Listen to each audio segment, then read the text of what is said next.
Hey.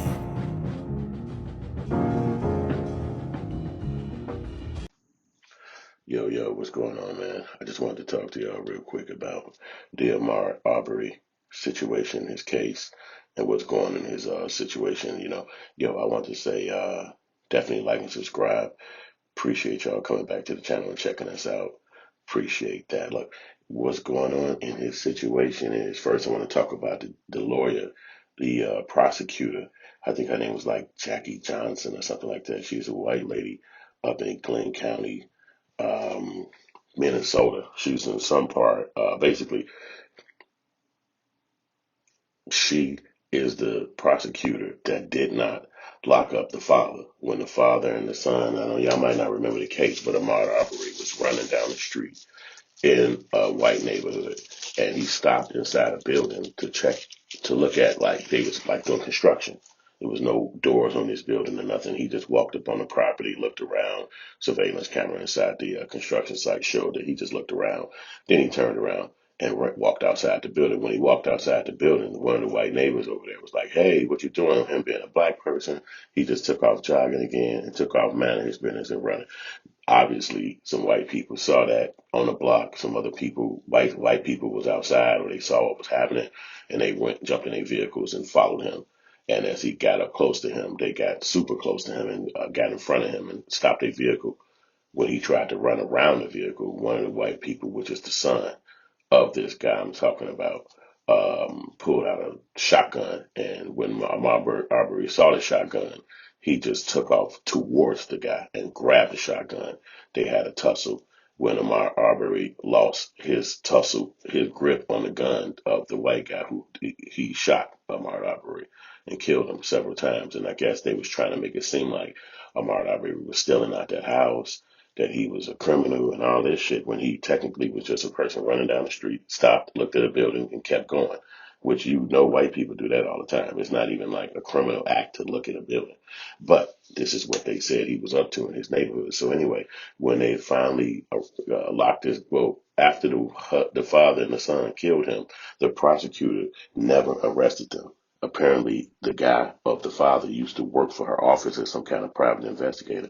So she never arrested this guy and got him arrested. So they stayed home after this murder for months, maybe 2 months, and then the video came out. Somehow the video hit the streets. I think some girl had a copy of it or whatever and put it on Snapchat, how it went out, and it hit the world. Well, this actual prosecuted chick never arrested them. She played the, like what they call it, favoritism and affection. That's what it's called in a lawyer world. So when you're a lawyer and especially a prosecutor, you have to do the law. Like that's what you signed up to do. Like if something happens, you're supposed to be the person that follows the exact words to the law. You're a lawyer and you know the law.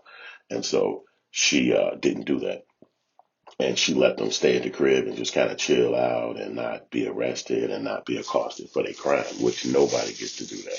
Even white people go to jail for their crimes, but particularly in Glenn County, she would not arrest them. So the people just indicted her, and it's been about a year and a half, but the people above her has indicted her, and they're trying to disbar her as a prosecutor. I think she probably lost the election by now, that she's not a continued prosecutor. She might still be, but I don't know if she's still a prosecutor over the years since then. But she's been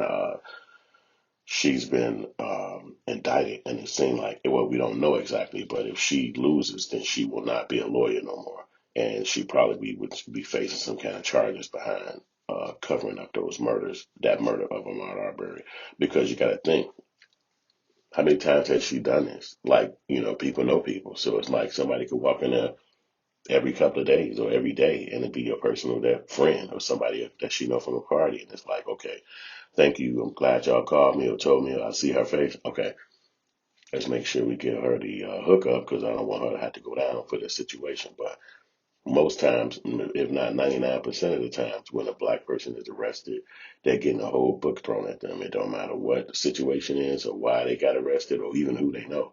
It's like majority of the blacks are going to get hit with a real crime, and you're going to get hit with some real time.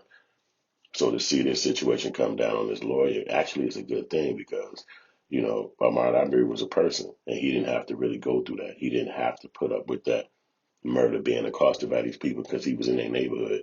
And we all know if one of us or if a group of us kill a white person because he was in our neighborhood checking out a building or hanging in an alley or something like that, you're going to jail forever. And it do not matter what you was thinking at that time. They're going to make it seem like you're nefarious and try to lock you up. And hence, that's the second part of this post is the guys in question, which is the son and the father who actually did the murders of Ahmaud Aubrey. They actually are on trial. It's the neighbor too, because the neighbor tried to act like he was trying to help Ahmaud Aubrey, but when they watched the footage, he basically was the one trying to trap them as well in their vehicles. Uh, he wasn't outside the vehicle when he actually killed him, but when they see how everything was working, I had other neighbors that had cameras out there on their houses, and they could show that that third guy was actually trying to trying to trap Ahmaud Aubrey too. So, he couldn't get out with some crappy excuse. He actually is going down himself. So they locked him up too. So it's three of them on trial. So initially when they was arrested, now it's been a while since they've been sitting on trial. So their lawyers been working. The lawyers has actually came out and said that they would like Ahmaud Arbery's past to be added to the case so that they can say that in 2017 he was arrested, it looked like, for attempting to steal a TV. So since that day, he was trying to steal a TV. They trying to say, yo, we want to use that against him in this trial.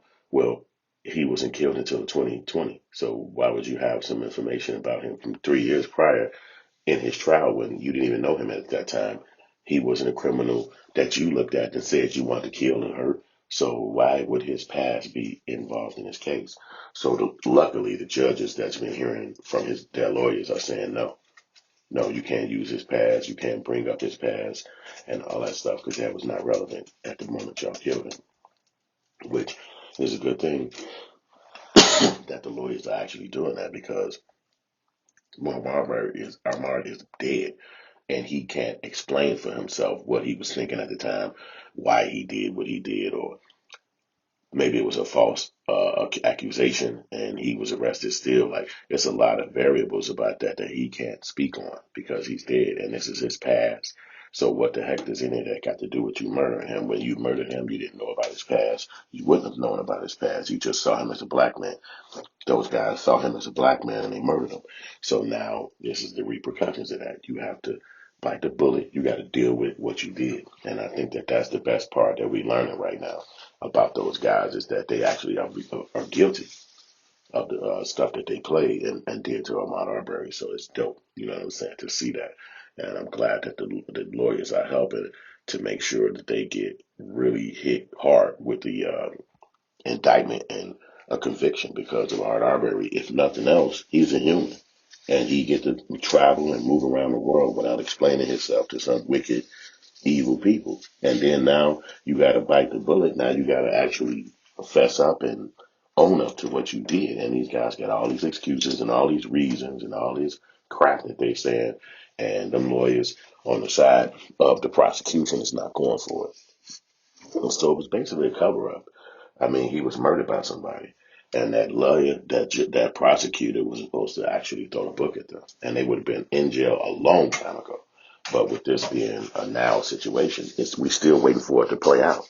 They still ain't in jail. They still ain't prosecuted. I mean, as far as convicted right now. You know what I'm saying? So it's like been a long journey.